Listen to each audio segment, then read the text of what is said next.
Shiroi magi marumdai haigalakpa thasaga Shiroi chingda nattana atai mafamda laisa tamdaba liliga nemloi haithariba uchan magi managa achikpa matamgi athengba mikopta kayada pukning nungholhanba laptakna tariba churchdagi thadorakpa musiba isaigi khonjel kari kumhai leibano adok nungsina sakliba nungsiba wareng kaya bu konsinduna thamliba ukrulna ngasisu kanagi wari amabo mathada konsilagi khalakpa angamba chinggi chingmaide chenthari singjum laisana nomhau lebliba uchan magi sabana lakhangnui sagadaba tangkhul chanura singna loiroi ngamba chinggi chingmaidagi lengonna duna kumtharakpadu mangaire nak yeta khongliba chinggi hari khonjelna ningol singi ngaksamda tholiba konsang paringna khongna thaba tan khuding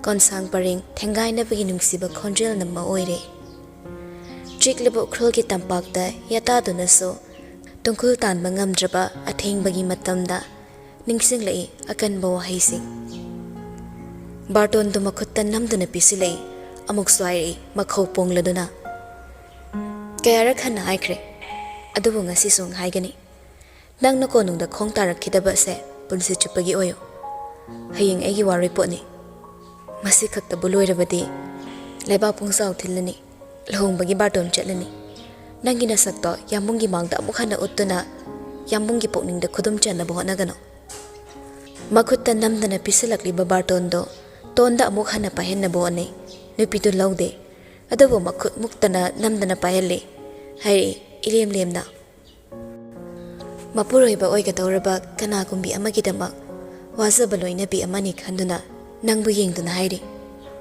nangi thamoigi awaba aigi wahai taraga kokpa oyo manawi pongo aduga aigagi mafamda leinariba marise masak udaba maming leitaba marini supna tangi punsi lambida icham chamna thengnaruba misakne aigi thamoida mabu aigi oiningbagi ihul leite haukiba matamduda nangna phattaba tawi haina aisu nangna phattabaga chapmanaduna nangi mathakta laman khomba ai pamde maramdi aisu nangum phattaba lau tawduna nangbu manghanna bohnarabadi nanga iga karidabu khenari adubu khomani bema aidi nang oiningde nanga manaba ai pamde aina nang hainadabagi changse nangna pamba posak adugi manakta phauba aina naksalaga lepningde shauna yenglei mamito laisa tapna makha tari pakhat pathado chingnabasu leigano nangi tamlamlaba mahakni nangi damak lengdana leigani hayeng waroi potni hairaga karigi atoksingnaduna aigi nakta lakpano ukrul aigi poknafam sida leitana ai kadaida leiruni aina sana konungda laktabadi nang amadi kanagi mitingbu kiduna lakidaba natte ai isani isagi thamoy asibo kizaduna lakidabani yaubiro manaw ibema chinglambini tampakum ing taptabani kauramliba mingaududa khaudaksai mana omduna chakliba wari amabo nupi aduna kayada line haidorakliba sanai be mana mana lepliba mafamdo lankibaga ton masadu leiduna ta hairei magi khongthang lephanduna ai yambungini yamungsu aigini sana konungda lohongduna leimasija oiba aidi masigidama poglakpani mapok khoding yamungi sijasu aina oigani lohonglaba matungda sana khyai bongogi mahut yamungna singani aduga sana khyai be magi mahutna aina konungi leima oirakpa mamitta masa udraba mahangna karibu kanaduna phamkongani pumnamak aigini maram asina nangbu aigi mayokta lepke haiba wakhal phawba khangano nangna karisu khandrabasu yamungi thamoibudi aina khamba ngamloi maram sina amuksu hairi nang magi mangda leplano sanai be mana line hairaklobasu nupasana kaidorakani khangdabana mipaiduna apangi wangang tawribado laisa thamoida nokningba phawi tonbu michina te yenglamlaga thawasa da manung changakle maithongda thawsadi uthoktrabasu thamoidadi taksini nupiduna hairamba wahaida yambung aigini aina yambungini haiba wahaido magida tamlakpa wahai ama tonna munduna ngangkibagum hena mabu khoi sauna hanbani ningsingba duna lopkraba wakhalna mangduna famlinge Yumgi mateng pangbi singamla tahada changaklaga hairani. Kachang karam tausera kadambadu karisu chawa haiba yadine. Ningsinglai nahan konungdagi purakpadudagi kadamba chaw thau yade. Tumbasi madilaisana sumduna tumhalli. Hainabi oire sagoldo chaw thau yadrabaso. Tumbasi madilaisana sumdrabadi tumdabagum taure. Wahaiduda laisa pakhalap hangi. Uncle Simrengam kaukibadudi lakbidraba. Sumchadadi kamai tawni. Tumduna ngahak laibani. Ingani haiduna mai hobirabaso yadabani ne. Singamla wari mapung oibadudi haidre. Nupido nungsa thire adumak chadana lairabadi. Kodong thire ni khalubada phamduna laiba ngamaktre. Phamungdagi phuawalaga lai. Singamla shulai thaduna laihore. Leo su Impal da laikiba tanja oibana tawpham khangde. Mamana khulakpagida chatkibana yumdogi mi oina mathanda tarak lairiba. Mangoldagi prapap kumtharakle. Thabalna phingau phaurammi. Chingdadi haupi thaba yade. Hobe insilakpado khomchin tasan induna yumgi oi thangma maike adomda prapap lai. Sagol senabagi lepriba mi singdo hanna yenglamde. Sang manungda prapap chumdring sangle. Adubu khongthangdo thongzil yorakpada chap lepkre. Kadambado hiptuna leiramdre. Hagotuna thariba machinjakdo sarammi. Maduna phakiba natte khongthangdo. Manakta leplaga kadambabu makhutna tapna nanbiraga. Leplamliba nupadogi saktamnani. Nupado su yingli. Maidi ngali hairabasu chingmaida nganba maini. Mapangal soli. Adubu thabal magi mangal madi kachin koya thongmana. Mangal da tariba nupidogi mai thongdubo. Ngak yenglamlaga mamay amuk kadambada onsilaga hairi. Aina luna tawbiyo hairaga. Nangde engonda sauraga kadambada tainaredana. Wahaido amukso sauning hali. Pangsawde ek sauning hali mabo. Khongthang khra prapap changsilaklaga merabana kadambada pairiba makhuto. Pat kanthok lokthok hali. Aigi sagolni. Karigi hipa sabirino. Ay adum themsage. Themaga pizage na ay sulakpani. Nupiduna kanthok piraklabada meraba lam heludre. Makutto tapna nanthok pocket humzili. Khotemdu soire. Nahan kaisu themlamni. Adubu thembagi technique soibagini mana chaw yadrese. Adu takadabado nangna phawbidongna aina ngangba was umtadradi aise ukhlulna nungti ilak toribra. Laisi inglakte paiduna tuma khumi. Lakpiyo haikide. Ngasi su kanasa lakpiyo na aina kausakide. Nangna kaudi adubu na khoigida laiba misa aigi misu yam yauri. Aigi sagol naraga ingonda karigi paw yoroidoino. Aigi sagol ni nangi nate. Angangi pakhumduda meraba nokningle adubu nokte masu angang macha tarei. Nangi nate aigi su nate akhoi ani gi hayo. Nanga pokminabane aiga pakhang phaminarakpani. Makeup sida marai adum tawduna leiba yaba nate khanbana laisa thongzalom dai petang yenglaga meraba da mu yengle. Matam siam thengle konungda hanna tawbiro. Layumda leplabane na kusida talibani ne. Laisa mit yengdu fathaidoi.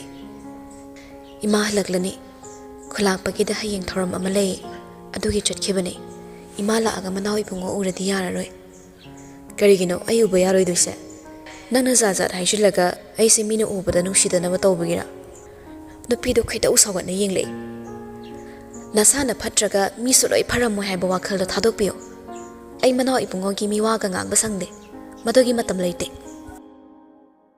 merabadoi ahangba pomna mamikup sida mensilakpagumna magi awat palei trabagum pokning wakhalbu yam nungai halli laisabu ngak yenglamlaga kadambarom da changsile ising du khajak tang thangjin birammi mana aduk mamutta na toribada ubada laisa tapna mapan thorakle madi useludre leplamli basingdo yumgi mi yawramdre konongi mi oiramle merabasu thoraklaga laisa gi nakal da cheplepi haire cheplap yengduna Pisa pitak toron daida kadai dono hana hagmam homa madane ngak puthokpiyo. Mana saringi da manakta layo. Mi lehen gano nang layo. Napi amhek ta pangsal sada bani. Mana saga da munna yengo. Nupi da makok tapna nomi. Ay khud hamge khud su hamaloidro. Laisa khumlamdre matung ilau haipagumna yengpata mak yenglamla mang thakre. Nupa du su kadambarom da haifet yenglamlaga nupi du gitung ilai. Thabal mangal da mamang da kapai chatliba nupido mayik sing nui.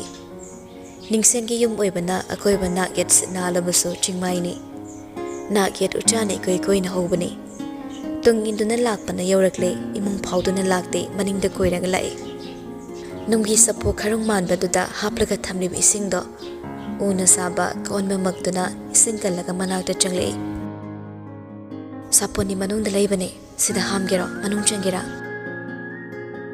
meraba khumlakte adubu makhut tingthore laizana tharaga makhut to hamle loki tungsinba thamba ising oibana mitna singi loiraduna amok chumna lepi makhut to malangda kanduna leibata uraga nupido lengbanda haigatliba magi phi machido haitharaga pirei se sida taitho tawel su manung lehore nupadu so haibe inkre changsilaglaga maphigi machidu da taithoi nupidu na namhang hangle aigi hau phi matladoira la inge sida pubirak bayai suraga upuda hapkre adum di matlage nayum sida chanda khaisu leramni karigino tukli de kanada ba mi da aremba khudol piraga kai kanada ino kari ai bu kanada ba nupadu sarak labar khalle adu mai thongdu yenglupada sauramde tasengna sawba ngamdrabani mairaba mausa gu maga mari yetnaning ba phaude mafamda pothabani pamliba lei pareng thamliba du da yenglubada urakle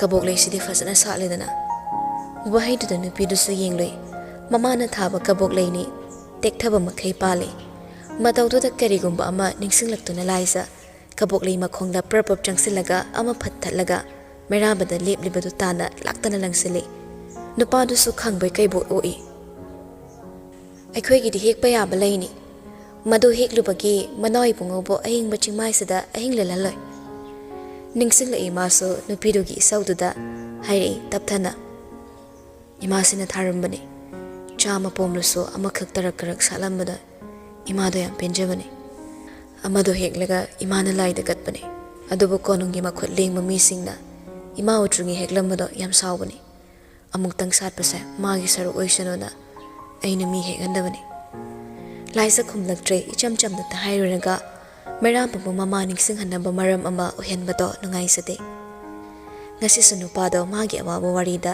sangthana mapau tamlaktre hairi sorhon tharaga karigino konungda lakhidre maram leite lakpagi meraba changsilai maram diam lei nang lehendabani depido sawning ni yinglei kari maram no manau ipungogi luhongbadura maram harise nangi luhongbagi mayamna koi chen bada aisu saru yaro lausira aibu ithau leitabago nang nengona sawe maram se kaino aina luhongba ya thoi haibagira mahusana nang aina luhongba se pamdabani nungda langba nangi isawdo chatnaba yaba isawni khanbra aina mapan thokna isaw tawrakladi chatnaba ya hanbigani sira sakti pamba nang ngawraba nangonda kanagi chirol changkini haide kochi kotna le karigumba nupi mahaki mapal thokna tawba marina giri taklabadi nupa magi thamoida phomduna thamriba nungsibado khajiktang sumarulit khalak bayari adubu kochi kotna lekhibana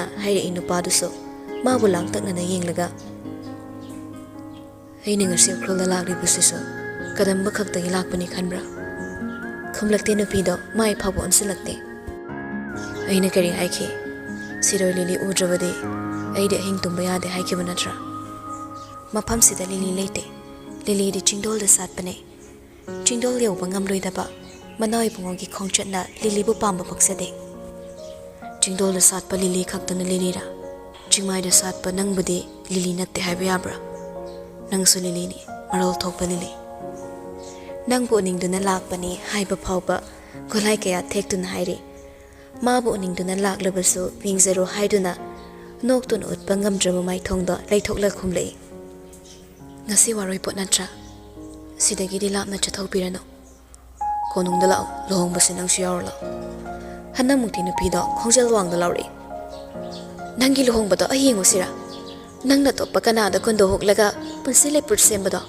aibu saru yawsira nangi thamoida topa lili amana punsi chuppagi lengsinduna satkibado ai mitmakna yengusira hana kon yiwari ni nang nei bo topa kanada kondo hokpo obagumna ai sonongmade nangna chesta miyamangda leplaga atopa kanagi punsi konaba wasak sakminaduna mi yoikibado aina yengani wai kuding ising litana khomlibado ꯑꯩꯅ ꯌꯨꯝ ꯄꯥꯜꯂꯔꯣꯏ ꯍꯥꯏꯔꯗꯤ ꯃꯅꯥꯎ ꯏꯕꯨꯡꯉꯣ ꯀꯔꯤ ꯄꯥꯎꯈꯨꯝ ꯄꯤꯕꯤꯒꯗꯧꯔꯤ?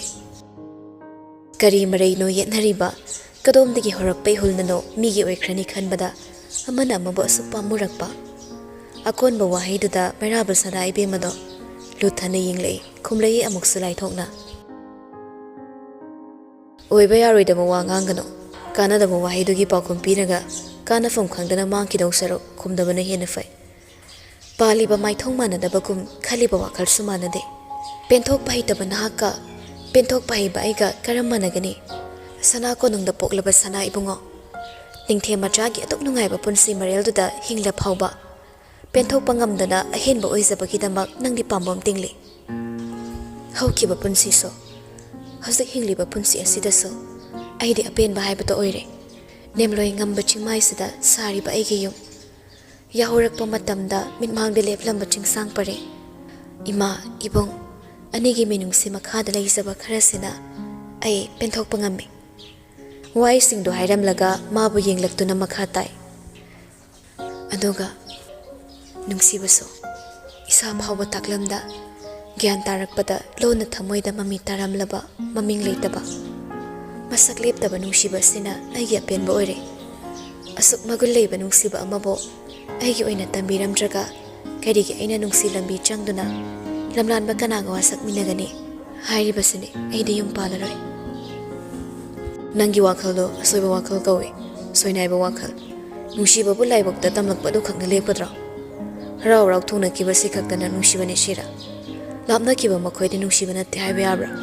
ꯅꯨꯡꯁꯤꯕꯒꯤ ꯑꯔꯣꯏꯕꯗꯤ ꯄꯟꯊꯨꯡꯅꯤ, ꯅꯨꯡꯁꯤꯕꯒꯤ ꯑꯅꯤꯁꯨꯕ ꯃꯃꯤꯡ ꯀꯥꯏꯅꯕꯅꯤ꯫ ꯅꯪꯅ ꯍꯥꯏꯈꯤꯕꯗꯥꯏ ꯎꯅꯔꯕꯗꯤ ꯀꯥꯏꯅꯒꯅꯤ꯫ ꯅꯪ ꯑꯩꯁꯨ ꯅꯣꯡꯃ ꯅꯠꯇ꯭ꯔꯒ ꯁꯣꯏꯗꯅ ꯀꯥꯏꯅꯒꯅꯤ꯫ ꯈꯥꯝꯖꯕ ꯄꯤꯔꯥꯡ ꯃꯥꯕꯨ ꯏꯟꯊꯣꯛꯄꯤꯔꯛꯂꯦ꯫ ꯃꯥꯒꯤ ꯋꯥꯇꯥꯗ ꯑꯃꯦꯡꯕ ꯊꯥꯕꯜꯒꯤ ꯃꯉꯥꯜꯗ ꯏꯔꯪ ꯂꯪꯕ ꯄꯤꯔꯥꯡ ꯃꯔꯤꯛ ꯑꯃꯈꯛ ꯇꯔꯛ ꯇꯔꯛ ꯆꯦꯟꯊꯔꯛꯏ꯫ ꯃꯀꯣꯛꯇꯨ ꯇꯞꯅ ꯅꯣꯝꯂꯒ ꯈꯨꯝꯃꯤ, ꯃꯥꯅꯤ, ꯎꯅꯔꯕꯗꯤ ꯀꯥꯏꯅꯒꯅꯤ꯫ ꯎꯅꯔꯨꯕꯅ ꯉꯁꯤꯗꯤ ꯅꯪ ꯑꯩ ꯀꯥꯏꯅꯕꯅꯤ꯫ ꯀꯥꯏꯅꯔꯦ ꯈꯟꯗꯅ ꯅꯥꯛꯇ ꯂꯥꯛꯇ꯭ꯔꯕ ꯑꯩꯕꯨ ꯀꯔꯤꯒꯤ ꯏꯅꯥꯛꯇ ꯂꯥꯛꯇꯨꯅ ꯑꯩꯒꯤ ꯋꯥꯍꯩꯅ ꯈꯥꯕ ꯑꯋꯥꯡꯕ ꯄꯟꯖꯥꯎꯁꯦ ꯊꯨꯒꯥꯏꯕꯤꯔꯤꯕꯅꯣ?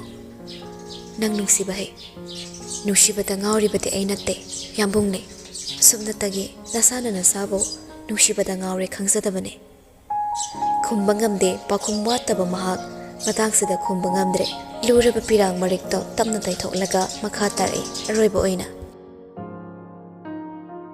ꯃꯇꯝꯁꯦ ꯊꯦꯡꯂꯦ, ꯊꯥꯖꯗ꯭ꯔꯒ ꯌꯦꯡꯕꯤꯌꯨ꯫ ꯆꯤꯡꯃꯥꯏꯗꯒꯤ ꯀꯥꯔꯛꯄ ꯊꯥꯕꯜꯅ ꯅꯪ ꯑꯩꯒꯤ ꯀꯣꯛꯇꯣꯟꯗ ꯉꯥꯜꯂꯤꯕꯁꯦ꯫ ꯏꯃꯥ ꯍꯜꯂꯛꯂꯅꯤ, ꯂꯩꯔꯤꯕ ꯃꯤꯁꯤꯡꯅ ꯇꯝꯗꯨꯅ ꯂꯥꯛꯂꯝꯃꯤ ꯍꯥꯏꯕꯗꯤ ꯈꯪꯒꯅꯤ꯫ ꯑꯗꯨꯕꯨ ꯑꯩꯒꯤ ꯏꯃꯨꯡꯒꯤ ꯃꯤ ꯑꯃꯠꯇꯒ ꯅꯪꯒ ꯍꯛꯊꯦꯡꯅꯅ ꯊꯦꯡꯅꯕ ꯑꯩꯅ ꯄꯥꯝꯗꯦ꯫ ꯀꯗꯝꯕꯕꯨ ꯆꯦꯛꯁꯤꯟꯅ ꯁꯦꯟꯅꯖꯒꯦ꯫ ꯑꯩꯒꯤ ꯆꯦꯛꯁꯤꯟꯗꯕ ꯏꯇꯧꯅ ꯅꯪꯕꯨ ꯑꯊꯦꯡꯕꯗ ꯎꯈ꯭ꯔꯨꯜ ꯇꯥꯅ ꯂꯥꯛꯍꯟꯕꯒꯤ ꯑꯩꯕꯨ ꯉꯥꯛꯄꯤꯌꯨ꯫ ꯅꯪꯒꯤ ꯂꯨꯍꯣꯡꯕꯗ ꯏꯈꯣꯡꯅ ꯊꯣꯡꯅ ꯂꯥꯛꯇꯨꯅ ꯌꯥꯎꯕ ꯉꯝꯗ꯭ꯔꯕꯁꯨ ꯁꯤꯔꯣꯏ ꯆꯤꯡꯁꯥꯡꯁꯦ ꯀꯥꯗꯨꯅ ꯊꯥꯞꯂꯕꯁꯨ ꯊꯥꯞꯅ ꯁꯅꯥ ꯀꯣꯅꯨꯡꯒꯤ ꯃꯥꯏꯀꯩ ꯑꯣꯟꯗꯨꯅ ꯅꯪꯅ ꯕꯣꯔ ꯑꯣꯏꯕꯗꯣ ꯑꯩꯅ ꯂꯥꯞꯅ ꯌꯦꯡꯂꯛꯀꯦ꯫ ꯑꯗꯨꯛ ꯀꯟꯕ ꯋꯥꯍꯩꯗꯣ ꯆꯤꯃꯥꯜꯗꯒꯤ ꯇꯥꯒꯅꯤ ꯈꯜꯂꯨꯗꯦ꯫ ꯅꯍꯥꯟ ꯃꯈꯩꯅ ꯇꯔꯥꯏ ꯇꯔꯥꯏ ꯂꯥꯏꯊꯣꯛꯂꯨꯕ ꯍꯧꯖꯤꯛꯇ ꯈꯪꯂꯛꯏ ꯃꯒꯨꯟ꯫ ꯑꯃꯅ ꯑꯃꯒꯤ ꯄꯨꯛꯅꯤꯡ ꯍꯧꯖꯤꯛꯇ ꯎꯅꯕꯒꯨꯝ ꯃꯌꯥ ꯀꯟꯕ ꯋꯥꯍꯩꯗꯨꯅ ꯊꯃꯣꯏꯗ ꯌꯩꯗꯨꯅ ꯅꯨꯡꯁꯤꯕꯅ ꯀꯌꯥꯠ ꯄꯨꯟꯕ ꯁꯤꯊꯍꯜꯂꯛꯂꯕꯗ ꯃꯩꯔꯥꯕ ꯃꯃꯤꯠ ꯎꯏꯁꯤꯜꯂꯒ ꯈꯥꯡꯉꯤ꯫ ꯑꯃꯦꯡꯕ ꯊꯥꯕꯜꯅ ꯑꯇꯤꯌꯥꯗ ꯎꯆꯥꯟ ꯄꯥꯟꯕꯤꯁꯤꯡꯅ ꯆꯞ ꯆꯞ ꯂꯦꯞꯇꯨꯅ ꯃꯈꯣꯏꯒꯤ ꯋꯥꯔꯤ ꯇꯥꯔꯤꯕ ꯎꯔꯈꯨꯜ ꯀꯧꯕꯤ ꯃꯍꯥꯛꯅ ꯃꯤꯀꯨꯞ ꯑꯗꯨꯒꯤ ꯁꯥꯈꯤ ꯑꯣꯏꯗꯨꯅ ꯉꯁꯤꯁꯨ ꯀꯥꯏꯅ ꯋꯥꯔꯦꯡ ꯑꯃ ꯃꯊꯥꯗ ꯆꯦꯠꯅ ꯀꯣꯟꯁꯤꯟꯈꯤ꯫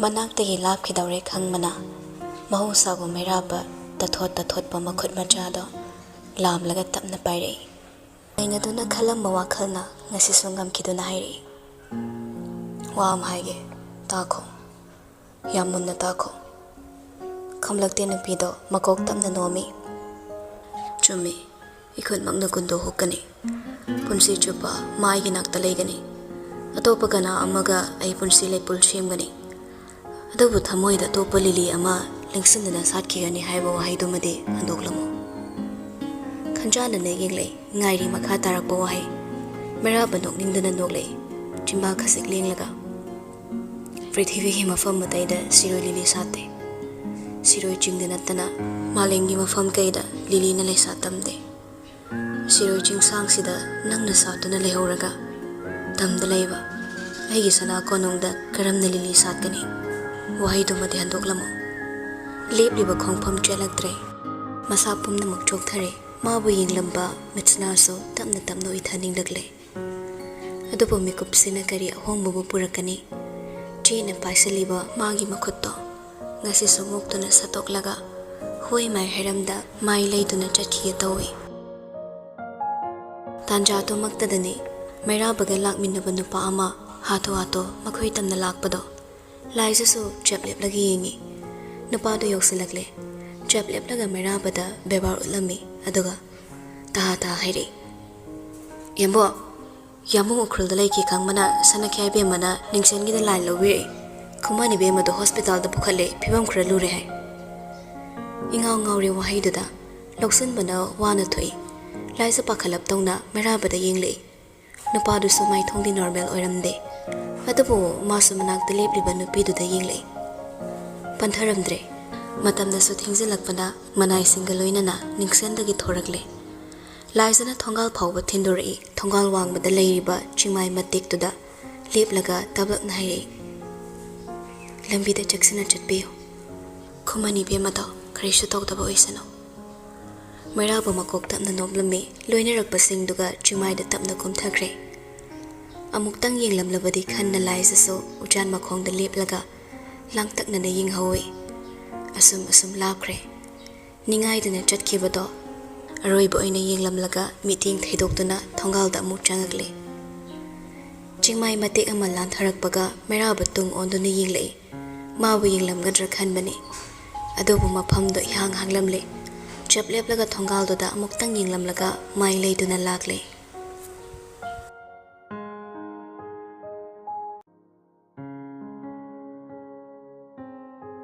Somdana kamdori, machi ongduna magi oiba wakhalda, tupak tasalaga phamle. Masada nari balaina ado sablapna khanglaba ton, ningsing lai mari. Mabok ibe mana nungsida ngangkiba khon. Ngasay tani machil magna nuksigi pibamdo sita nanganglamba. Kayagi matik hantana yengluba. Mamangayre maphamda soiba laiti haina nupi amagi awabada khodombi thinduna nokluba. Mari amamam takhaktana ningsinglay. Wakhal na lumthaduna phanakuina phamlammi. Adumna leiringai serakta Dr. Changakle. Kachinda leptuna leiramba robat ta changsilai. Wahang kaya hanggadawbagi. Adobo Dr. Duna khangmana Chimbal lagi wahang amata thokdringe thattanai developna. Oiriba phibam sida gyan mangduna wantharakpase afaba khudam nate. Aikhoina makhal kayagi test tawjabani. Ultrasound lawduna kupna yengle.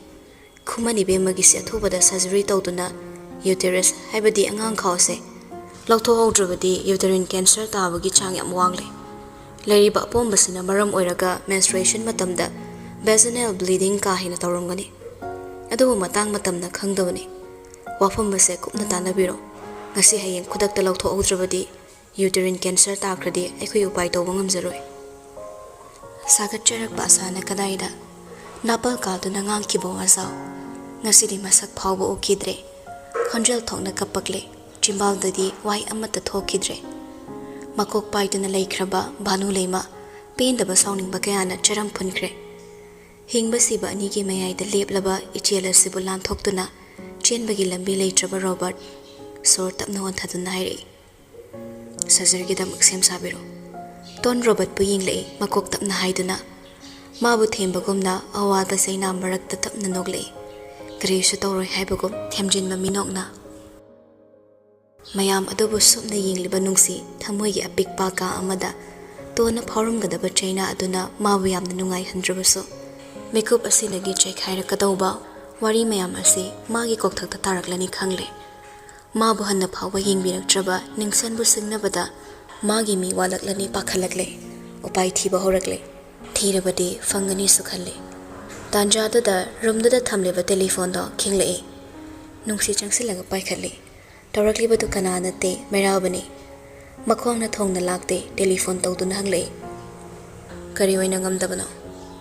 Achumba pakhum pirubada lemna manglagadaba mitmangna tatuna leiraba luhongba adubo karamna nungsina kanba ngamgadawri ꯅꯨꯄꯤꯕꯨ ꯊꯥꯛ ꯋꯥꯡꯅ ꯊꯝꯂꯕꯁꯨ ꯁꯅꯥ ꯀꯣꯅꯨꯡꯁꯤꯗ ꯃꯔꯨ ꯍꯨꯟꯗꯕ ꯂꯩꯔꯥꯡꯒꯤ ꯆꯪꯖꯐꯝ ꯂꯩꯇꯦ ꯈꯪꯂꯕ ꯅꯨꯡꯁꯤꯅꯤ ꯑꯗꯨꯕꯨ ꯃꯗꯨꯗ ꯊꯣꯏꯅ ꯋꯥꯔꯨꯗꯦ ꯃꯥꯒꯤ ꯀꯥꯟꯅꯕꯒꯤꯗꯃꯛ ꯁꯅꯥ ꯀꯣꯅꯨꯡꯗ ꯃꯤꯅꯝꯗꯨꯅ ꯑꯇꯣꯞꯄ ꯏꯒꯤ ꯃꯆꯥ ꯌꯣꯛꯂꯕꯁꯨ ꯃꯥ ꯍꯤꯡꯂꯒ ꯂꯣꯏꯔꯦ ꯈꯟꯅ ꯍꯥꯏꯔꯛꯏ ꯊꯣꯏꯗꯣꯛꯄ ꯅꯠꯇꯦꯗ ꯃꯁꯥꯁꯦ ꯋꯥꯃꯟꯗꯅ ꯒ꯭ꯌꯥꯟ ꯃꯥꯡꯂꯛꯄꯅꯤ